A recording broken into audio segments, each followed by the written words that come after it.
પંચાયત સમાચાર 24 માં આપનું સ્વાગત છે। જાલોદના શ્રી સોમનાથ મહાદેવ મંદિરે શ્રાવણ માસની ઉજવણી માટે વાર્ષિક સામાન્ય સભા યોજાઈ। ધાર્મિક કાર્યક્રમોને અપાયો આખરી ઓપ। પવિત્ર શ્રાવણ માસની ભવ્ય અને ભક્તિભાવપૂર્વક ઉજવણી કરવાના હેતુથી જાલોદ સ્થિત શ્રી સોમનાથ મહાદેવ મંદિર ખાતે તાજેતરમાં એક મહત્વપૂર્ણ વાર્ષિક સામાન્ય સભાનું આયોજન કરવામાં આવ્યું હતું।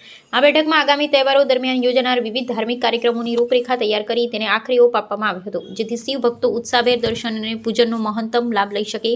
શ્રી સોમનાથ મહાદેવ મંદિર સાર્વજનિક ટ્રસ્ટ મંદિર શ્રીમતી ઉત્સવ સમિતિ અને આરતી સમિતિના સંયુક્ત ઉપક્રમે યોજાયેલી આ વિશેષ બેઠકમાં સંસ્થાના આજીવન સભાસદો, કમિટીના સભ્યો અને આમંત્રિત અગ્રણીઓ વિશેષ ઉપસ્થિતિ નોંધાવી હતી। સભાની શરૂઆતમાં દિવગત આત્માઓની ચિર શાંતિ અર્થે 2 મિનિટનું મૌન પાળવામાં આવ્યું હતું। ત્યારબાદ શ્રાવણ માસના પાવન દિવસોમાં મંદિર પરિસરમાં યોજાનારા વિશેષ ધાર્મિક અનુષ્ઠાનો, ભક્તોની સુવિધા અને સંપૂર્ણ વ્યવસ્થાપન અંગે તલસ્પર્શી ચર્ચા વિચારણા હાથ ધરવામાં આવી હતી।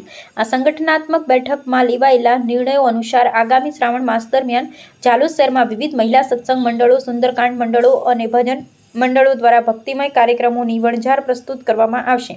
આ ઉપરાંત શિવ ભક્તો દ્વારા પરંપરાગત કાવડ યાત્રા, લઘુરુદ્ર યજ્ઞ સહિતના વિશિષ્ટ ધાર્મિક અનુષ્ઠાનો અને ભગવાન શિવની ભવ્ય પાલખી શોભાયાત્રાનું ભવ્યાતિભવ્ય આયોજન કરવામાં આવ્યું છે, જે સમગ્ર શહેરના વાતાવરણને શિવમય અને આધ્યાત્મિક બનાવી દેશે।